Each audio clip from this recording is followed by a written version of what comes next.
bay noo tahay shirkan weyn kulankan weyn beelweynta taariikhda kuna Soomaaliya isugu timid inaan ka soo qayb galno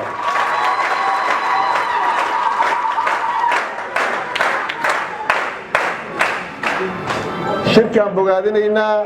shirkan taageersanahay shirkan leenahay waa kii loo baahnaa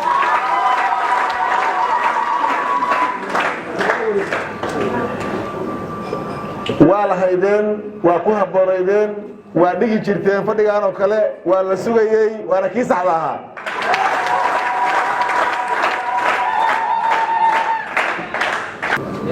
runtii beelweyntan gobasha ay dhigtay waxaan ka rajaynaynaa ku kalsoonahay inay noqoto gobol nabadeed dowladnimada iyo nabadda iyo midnimada Soomaaliya door weyn ka qaata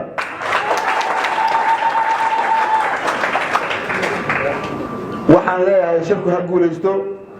wax Soomaali ay u aydan ka soo baxeen waanan hubaa sida qaliifku sheegayna horu u socdaa horu socodka iyo meesha shirka laga rabana waa meeshaan sugaynay waxaan leenahay meesha ayada ha gaaro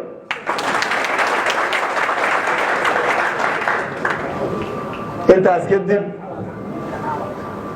mawlaca horta mawlacaan wuxuu ka tirsan yahay galmudug waxa ka tirsan mawlacaan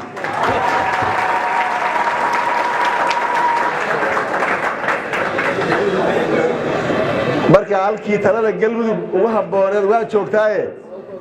talada hal lagu daro waaba ku jirtaaye inta cadowga argagixisadu joogaan inaan ka sifayno halkaan reer bahweyntan beelweyntan galmudug halboolay u tahay sidaa darteed